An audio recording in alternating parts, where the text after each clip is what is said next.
जय हिंद मेरे प्यारे दोस्तों, मैं नीरज सिंह आप सभी का हार्दिक स्वागत करता हूं आपके अपने YouTube channel Kushinagar study point पर। और मैं आपको एक बार बताना चाहता हूं कि आज मैथ की दुनिया में प्रॉफिट एंड लॉस, लाभ और हानि पे हम बात करेंगे। और शुरू करने से पहले एक बात बताना चाहता हूं कि अगर मेरी वीडियो आपको अच्छी लग रही हो तो चैनल को मेरे सब्सक्राइब करिएगा दोस्तों, और शेयर भी करिएगा।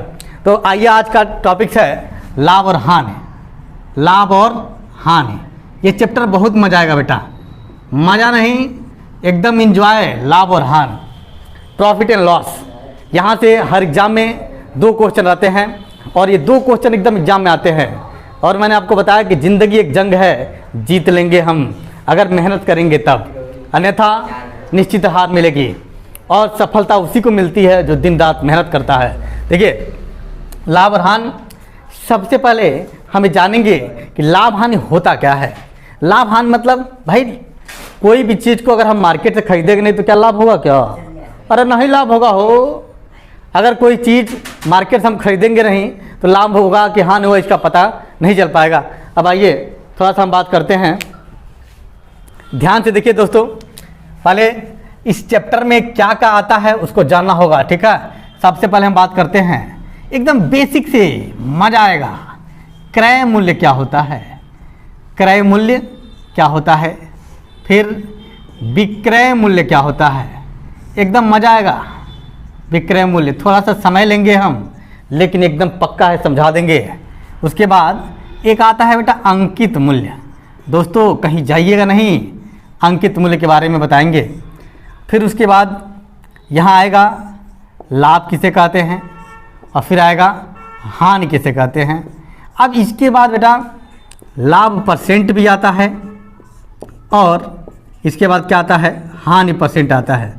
लाभ परसेंट और हानि परसेंट, और इसको एकदम बढ़िया से जानेंगे कि ये क्या होता है। देखिए, क्रय मूल्य इंग्लिश में कहा जाता है सीपी, विक्रय मूल्य इसको क्या बोलते हैं, एसपी, अंकित मूल्य क्या कहते हैं इसको, एमपी, और ये प्रॉफिट लॉस, ये प्रॉफिट हो जाएगा, ये लॉस हो जाएगा, और आपको पता भी है इसके बारे में। चलिए देखिए, क्रय मूल्य किसे कहते हैं, सबसे पहले जान लें क्रय मूल्य क्या होता है। क्रय मूल्य के बारे में थोड़ा जान लेते हैं कि क्रय मूल्य क्या होता है। कोई भी पूछे कि क्रय मूल्य किसे कहते हैं तो एक बात बताइएगा, क्रय का मतलब क्या होता है बेटा? क्रय का मतलब खरीदना। क्रय का मतलब क्या होता है? खरीदना। क्रय का मतलब खरीदना। अब देखिए, क्रय का मतलब खरीदना, यानी अब इसको कोई परिभाषा पूछे, इसका डिफिनीशन क्या होता है तो बोलेंगे ऐसा मूल्य जिस पे किसी वस्तु को खरीदा जाता है। ऐसा मूल्य जिस पे किसी वस्तु को खरीदा जाता है उसको क्या बोलते हैं? क्रय मूल्य। दूसरा आता है विक्रय मूल्य। विक्रय का मतलब ही, नाम ही काफी है, विक्रय मतलब बेचना। यानी बोलोगे ऐसा मूल्य, मान लो कोई मूल्य है, ऐसा मूल्य जिस पे किसी वस्तु को बेचा जाता है, जिस पे किसी वस्तु को बेचा जाता है उसको क्या बोलते हैं? विक्रय मूल्य। अंकित मूल्य क्या होता है? अंकित मूल्य भी एक क्वेश्चन पूछता है कि जो किताबों के पीछे लिखा रहता है वो कौन सा मूल्य होता है। तो जो किताबों के पीछे लिखा रहता है उसको बोलते हैं अंकित मूल्य। किताबों के पीछे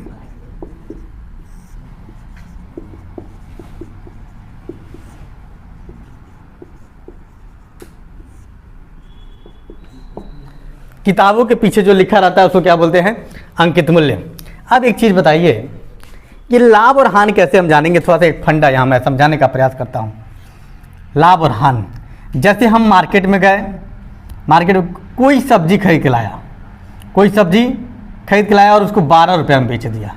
कितना में खरीदा? 10 रुपये में खरीदा और 12 रुपये में बेच दिया। खरीदने वाले मूल्य को क्या कहते हैं? क्रय मूल्य। और बेचने वाले मूल्य को क्या बोलते हैं?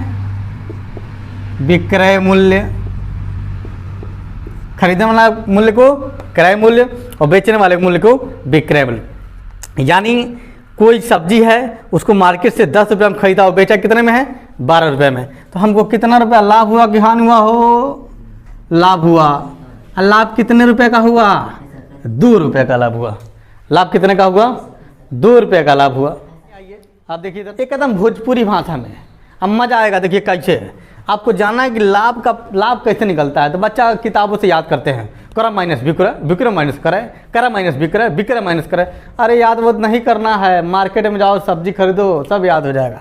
देखो कैसे, जैसे हमने मार्केट में गया 10 रुपया की सब्जी खरीदा और बेच दिया उसको 15 रुपया में। खरीदने का मतलब क्रय मूल्य और बेचने का मतलब विक्रय मूल्य। 10 रुपया का खरीदा 15 रुपये में बेचा तो लाभ होगा ना हो। कितने का लाभ होगा? 5 रुपये का लाभ होगा। यानी कितना होगा? लाभ होगा। तो लाभ कितने का हुआ है? 5 रुपये का लाभ हुआ है। तो ये कैसे पता चला है? कैसे पता चला है कि लाभ हुआ है? तो हम लाभ बराबर क्या लिखेंगे? विक्रय मूल्य माइनस क्रय मूल्य। जब हम विक्रय में से क्रय को घटाएंगे तो क्या होगा? लाभ होगा। अब फिर से हम सब्जी खरीदवाते हैं एक बार और। जैसे अब हानि के बारे में जानना है थोड़ा सा। हम मार्केट में गए और 15 रुपया की सब्जी खरीदा। क्या किया है? 15 रुपया की सब्जी खरीदा है और ससुरा इसको 10 रुपये में बेच दिया। मतलब ये बेचने का मतलब विक्रय मूल्य। बेचने का मतलब कौन मूल्य हो? विक्रय मूल्य। और खरीदने का मतलब क्रय मूल्य। ठीक है। अब हमने क्या किया? 15 रुपया की सब्जी खरीद के लाया और ससुरा 10 रुपये में बेच दिया। अब बताइए आपको लाभ होगा? नहीं ना होगा, हानि होगा। तो कैसे पता चला कि इसमें 5 रुपये की हानि हो गई? यानी विक्रय में से जब हम क्रय को घटाएंगे तब पता चलेगा। तो देखिए इधर नहीं हो, क्रय में से जब विक्रय घटाएंगे यानी इसका फार्मूला क्या बनेगा? क्रय मूल्य माइनस विक्रय मूल्य।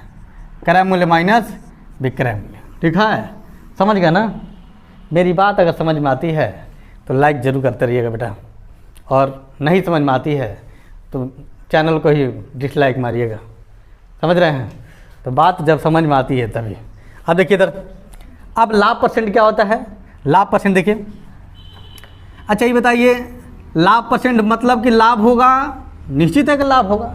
लाभ परसेंट का मतलब लाभ होगा। कौने मूल्य पर लाभ होगा? जब बाजारिया में सब्जियां को खरीदेंगे, यानी क्रय मूल्य पर लाभ होगा। लाभ बटा क्रय मूल्य गुणे 100। आपको पता है कि लाभ किस पे होती है और हानि किस पे होती है। लाभ हो चाहे हानि हो, जब खरीदेंगे तब ना लाभ हानि होगा हो, और जब खरीदे नहीं करेंगे तो लाभ हानि कैसे होगा? अब देखिए जैसे ये कहें, जैसे मान लीजिए हानि होता है तो हानि किस मूल्य पर होगा? हानि हमेशा क्रय मूल्य पर होता है। हानि किस मूल्य पर? क्रय मूल्य पर। हानि किस मूल्य पर? क्रय मूल्य पर। आउट ऑफ 100 ये परसेंटेज लगा रहा है, इसका मतलब 100। तो अगर आपको ये बात आती है, यहाँ लाभ और हानि की बात आती है, तो समझिए कि आपका काम हो जाएगा। बाकी तो मैं सवालों को हवा में उड़ाऊंगा। ये बस ऐसे फंडा बताया कि क्रय मूल्य मतलब सीपी बोलते हैं, विक्रय मूल्य एसपी बोलते हैं, अंकित मूल्य मतलब एमपी बोलते हैं, लाभ मतलब विक्रय माइनस क्रय मूल्य, हानि मतलब क्रय माइनस विक्रय मूल्य, लाभ परसेंट का मतलब लाभ बटा क्रय मूल्य गुणे 100, और हानि मतलब हानि बटा क्रय मूल्य गुणे 100। अब देखिए थोड़ा सा और आगे हम बढ़ते हैं, विचार करते हैं। अब थोड़ा सा क्वेश्चन पे आइए, क्वेश्चन पे मजा आएगा। थोड़ा सा ये लाभ और हानि चैप्टर ऐसा है कि जब तक आप इसको पढ़ोगे नहीं तब तक समझ नहीं आएगा। समझ रहे हो? तो थोड़ा सा विचार करिए, अब मन से पढ़िए। अब आइए आगे थोड़ा सा हम विचार करते हैं। अभी हमने आपको बताया कि क्रय मूल्य और विक्रय मूल्य क्या होता है। अब ससुरा क्वेश्चन दिया है, देखिए कैसे कितना मजा आएगा, ध्यान से देखिए। कह रहा है कि क्रय मूल्य और विक्रय मूल्य का अनुपात दे रखा है 8:9। तो लाभ परसेंट बताइए। तो नहीं देखिए कैसे लगेगा, एकदम धक्का-धक आंसर आएगा। ये दिया है क्रय मूल्य और विक्रय मूल्य का अनुपात दिया है। क्या दिया हो? क्रय मूल्य और विक्रय मूल्य का अनुपात। अनुपात कितना दिया है? 8:9 ये अनुपात दिया है। अच्छा ये बताइए, कोई सामान 8 रुपये का खरीदेगा, 9 रुपये में बेच देगा, तो निश्चित है कितने रुपये का लाभ होगा उसको? लाभ कितने का होगा? आपसे लाभ परसेंट पूछा गया है, तो लाभ कितने का होगा? 1 रुपया का लाभ होगा। लाभ कितने का होगा? 1 रुपया का लाभ। और लाभ किस पे होता है? क्रय मूल्य पे होता है। क्रय मूल्य मतलब ये 8 हो जाएगा, और मतलब परसेंटेज का मतलब 100 लगा लेते हैं। आप इसको काटिए चाहे मत काटिए, मतलब सीधा इसका आंसर होएगा।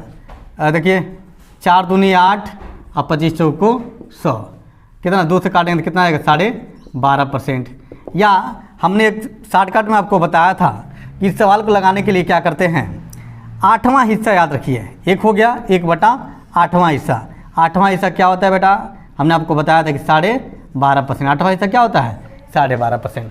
तो ये सवाल एकदम आसान है, कुछ है नहीं, प्रॉफिट एंड लॉस यूं का यूं चुटकी बजाते हैं आंसर आ जाएगा। बस आपको हिस्सा याद होना चाहिए। परसेंटेज हमने पढ़ाया हिस्सा, अगर आपको नहीं याद है तो मेरा पिछला वीडियो देखिएगा, उसमें सब कुछ है। ठीक है दोस्तों, अब चलते हैं अगला क्वेश्चन। क्या है? एकदम मजा आ जाएगा, एकदम मजा आ जाएगा, ध्यान से देखिएगा। कह रहा है कि क्रय मूल्य विक्रय मूल्य का अनुपात दिया है 7/8। अब कह रहा है इसका लाभ परसेंट ज्ञात करिए। ध्यान से देखिए, जो क्रय मूल्य है वो 7 रुपया है, अब विक्रय मूल्य कितना है? 8 रुपया है। तो इसमें गैप कितने का है बेटा? कितने का गैप है? 1 का गैप है। यानी लाभ कितना रुपया हुआ? तो 1 रुपया हुआ। देखिए लाभ 1 रुपया हुआ, और किस पे होगा? क्रय मूल्य पर। हमने आपको बताया कि जो लाभ और हानि होता है वो किस मूल्य पर होता है? तो हमेशा क्रय मूल्य पर होता है, क्योंकि सब्जियां जब हम खरीदेंगे तभी ना लाभ होगा, चाहे हानि होगा। जब खरीदबो नहीं करेंगे तो लाभ हानि कहाँ से होगा? तब देखिए 1/7 गुणे 100, इसका मतलब हो जाएगा, जब आप भाग दोगे तो कटेगा 14 सही 2/7%। ये आपको हिस्सा याद होना चाहिए। हिस्सा हमने आपको पढ़ाया था कि 7वां हिस्सा क्या होता है। तो 7वां हिस्सा बोले तो 14 सही 2/7%, इसी को बोलते हैं हिस्सा। तो आप याद रखिएगा, एकदम मजा आ जाएगा, एकदम मजा आएगा बस एकदम। अब अगला क्वेश्चन देखिए, क्रय मूल्य विक्रय मूल्य का अनुपात 8/11 दिया है। तो लाभ और हानि का परसेंट निकालना है। देखिए ध्यान से, 8 रुपये में खरीदा और कितना में बेचा है? 11 रुपये में। कितने का लाभ हुआ? 3 का। और लाभ होता है 3 का, तो किस पे होता है? क्रय मूल्य पे होता है, आउट ऑफ 100। ठीक है, अब 4 से काटिए, 4 दूनी 8, और ये कितना हो जाएगा? 25 चौका 100। अब 25 तियाँ कितना हो जाएगा? 25 तियाँ 75/2, या इसको हम बोल सकते हैं क्या? इसको लिख सकते हैं 37 सही 1/2%। देखिए दोस्तों, ये अगला क्वेश्चन क्या है, मज़ा आ जाएगा एकदम। देखिए कैसे लगाने का स्टाइल देखिए हमारा। एक दुकानदार किसी वस्तु को 1470 रुपये में बेचकर इतने % का लाभ कमाता है। उस वस्तु का क्रय मूल्य ज्ञात करिए। उस वस्तु का क्रय मूल्य ज्ञात करिए। ध्यान से देखिए दोस्तों, कैसे लगाएंगे सवाल को। 16 से 2/3% का मतलब क्या होता है? 1/6। 16 से 2/3 का परसेंट मतलब क्या होता है? 1/6। देखिए हमने आपको बताया कि नीचे क्या होता है, ये नीचे हमेशा क्रय मूल्य होता है। नीचे क्या होता है बेटा? क्रय मूल्य। ऊपर वाला क्या है? लाभ है। नीचे क्रय मूल्य, ऊपर क्या है? लाभ। यानी वो 6 रुपया का खरीदा होगा तो 1 रुपया लाभ कमाया है। ठीक है, तो यानी बेचा कितने में है? वो बेचा कितने में है? तो बेचा होगा 6 में जोड़ेंगे कितना? 7 रुपये में बेच दिया होगा। कितना में बेचा होगा? 7 रुपये में। ये 7 रुपया 9 देकर कितना दिया है? 1470 रुपये में दिया। कितना दिया है? 1470। देखिए कितना मज़ा आएगा। आप देखिए 7 से कितनी बार मज़ा आ रहा है? 7 दूनी 14, 7 एकम 7, यानी 210 से गुणा करेंगे तो ये आएगा। और हमसे पूछा क्या गया है? वस्तु का क्रय मूल्य निकालिए। तो क्रय मूल्य का मतलब सीधी सी बात है, इसमें भी क्या करेंगे? 210 से गुणा करेंगे, है कि नहीं? देखिए 6 0 या 0, 6 एकम 6 और 6 दूनी 12, कितना होगा? 1260। बोलो समझ में आ रहा है दोस्तों? मेरी बात अगर समझ में आ रही है तो मेरे चैनल को सब्सक्राइब करना मत भूलिएगा, है कि नहीं? और लाइक और सब्सक्राइब करिएगा और शेयर करते रहिएगा। और इसी तरह हमारी अगली वीडियो आती रहेगी। तब तक के लिए जय हिंद, जय भारत।